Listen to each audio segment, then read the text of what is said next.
بسم اللہ الرحمن الرحیم۔ درود شریف رد کیوں نہیں ہوتا؟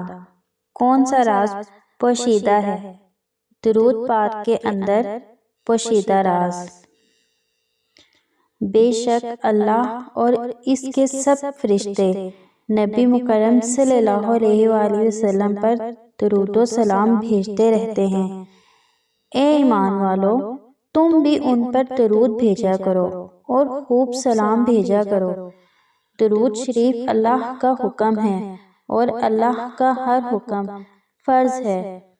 ہم نماز پڑھیں، حج کریں، زکوٰۃ دیں، روزہ رکھیں، ہمیں کوئی پتہ نہیں قبول ہوا، یہ ہماری کی ہوئی عبادت رد کر دی گئی۔ لیکن جب ہم درود شریف پڑھتے ہیں تو ہمارا پڑھا گیا درود پاک رد نہیں ہوتا، حتیٰ کہ چاہے کوئی محبت سے پڑھے یا پھر دکھاوے کے لیے ہی کیوں نہ پڑھے۔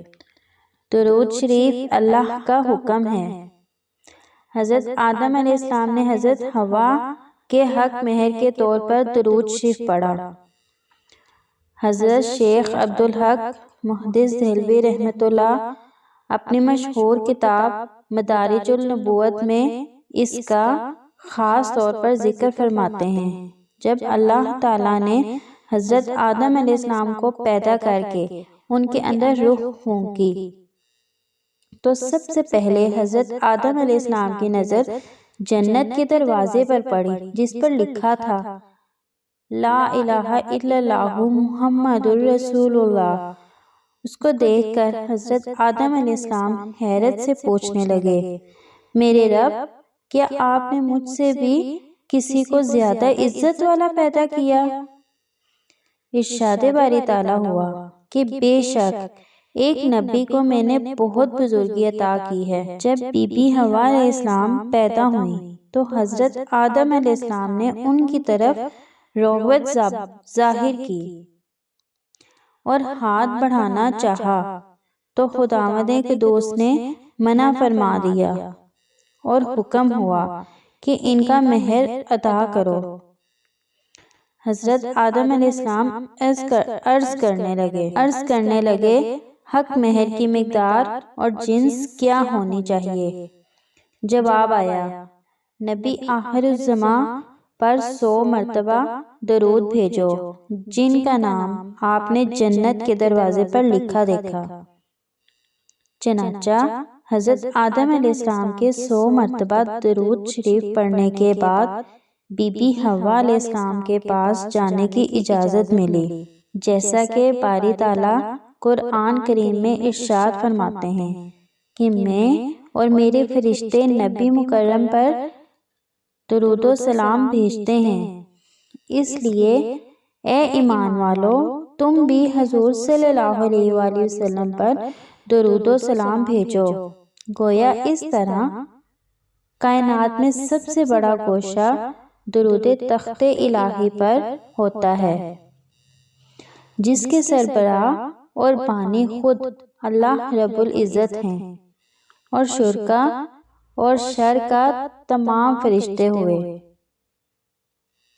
سبحان اللہ۔ اللہ پاک نے اس محفل کو بڑھاتے ہوئے آگے بڑھتے ہوئے فرمایا، اے ایمان والو، تم بھی حضرت محمد صلی اللہ علیہ وآلہ وسلم پر درود و سلام بھیجو۔ اب یہاں پر درود پاک کا حکم ایمان والوں کو ہوا، گویا بے ایمان لوگ درود شریف نہیں پڑھ سکتے۔ پیارے ساتھیو، اس بات میں کوئی شک نہیں کہ اللہ پاک اپنے بندوں پر بڑا مہربان ہے۔ رحمت خداوندی ہر وقت بندوں کے بخشش کے بہانے تلاش کرتی رہتی ہے۔ ان بخشش کے بہانوں میں نبی آخر الزماں پر درود بھیجنا بھی ایک بڑا بخشش کا بہانہ ہے۔ حضرت انس بن مالک رضی اللہ عنہ روایت کرتے ہیں کہ حضور نبی اکرم صلی اللہ علیہ وآلہ وسلم فرماتے ہیں، جب اللہ تعالیٰ کے لیے محبت کرنے والے دو بندے آپس میں ملتے ہیں اور حضور صلی اللہ علیہ وآلہ وسلم پر درود بھیجتے ہیں تو ایک دوسرے سے الگ ہونے سے پہلے ان کے گناہ معاف کر دیے جاتے ہیں۔ درود پاک ایک ریگ مال کی طرح ہے۔ جس طرح ریگ مال مسلسل لوہے پر رگڑنے سے اس میں صفائی اور چمک پیدا ہوتی ہے، اسی طرح درود پاک پڑھنے سے دل کا زنگ اترتا ہے اور مسلسل درود پاک پڑھنے والے کا دل صاف کر دیا جاتا ہے۔ دنیا کے علماء اور سب کے سب مشائخ اس بات پر متفق ہیں، جو شخص کثرت سے درود پاک پڑھے گا وہ موت کی تلخی سے رہے گا۔ پیارے ساتھیوں، درود پاک دنیا کے دکھوں غموں کا مداوا ہے۔ حضرت ابی بن کعب رضی اللہ عنہ فرماتے ہیں، یا رسول اللہ صلی اللہ علیہ وآلہ وسلم، میں آپ پر کثرت سے درود پاک پڑھتا ہوں، میں اپنی دعا کا کتنا حصہ آپ پر درود کے لیے مقرر کروں؟ آپ صلی اللہ علیہ وآلہ وسلم نے فرمایا، جتنا تم پسند کرو۔ میں نے عرض کی، 1/4، جس پر آپ صلی اللہ علیہ وآلہ وسلم فرمانے لگے، ٹھیک ہے، اگر تم کچھ اور بڑھا دو تو تمہارے لیے بہتر ہے۔ میں نے عرض کی کہ آدھا حصہ۔ آپ صلی اللہ علیہ وآلہ وسلم فرمانے لگے، ٹھیک ہے، اگر اور بڑھا دو تو بہتر ہے۔ میں نے عرض کی 2/3۔ آپ صلی اللہ علیہ وآلہ وسلم نے فرمایا، ٹھیک ہے، اگر اس میں بھی اضافہ کرو تو تمہارے لیے بہتر ہے۔ میں نے عرض کی، پھر تو میں اپنی دعا کا سارا وقت آپ صلی اللہ علیہ وآلہ وسلم پر دعا کے لیے مختص کرتا ہوں۔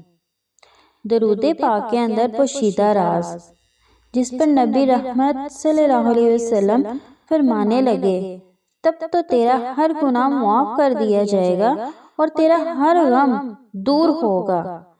پیارے ساتھیوں، جب ہر وقت درود پاک پڑھنے سے دنیا کے دکھ اور غم ٹل جاتے ہیں تو کیوں نہ ہم ہر وقت درود شریف کو وظیفہ بنائیں، جس نے ہر وقت قبول ہونا ہی ہوتا ہے۔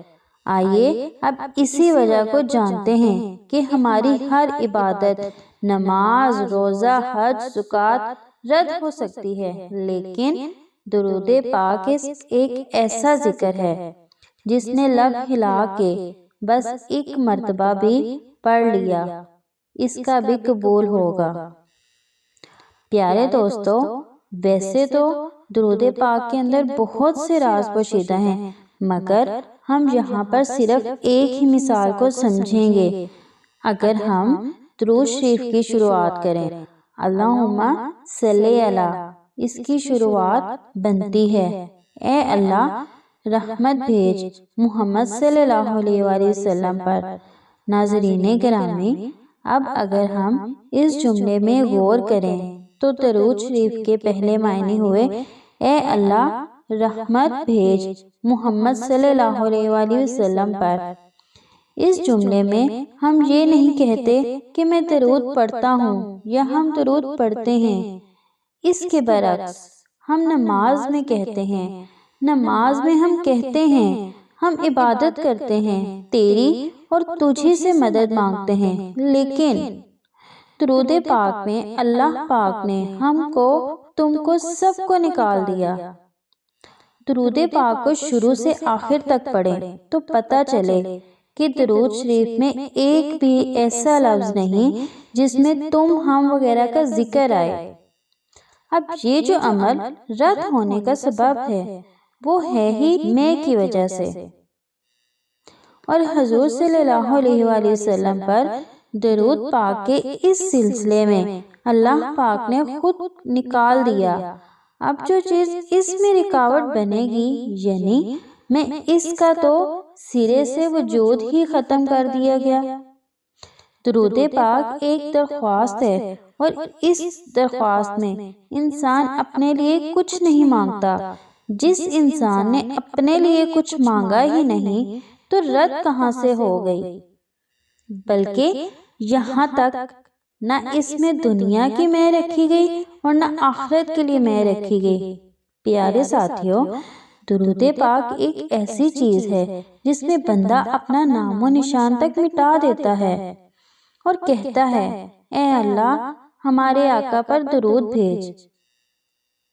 دعا ہے اللہ رب العزت ہمیں حضور صلی اللہ علیہ وسلم پر ہر وقت درود شریف پڑھنے کی توفیق دے، آمین۔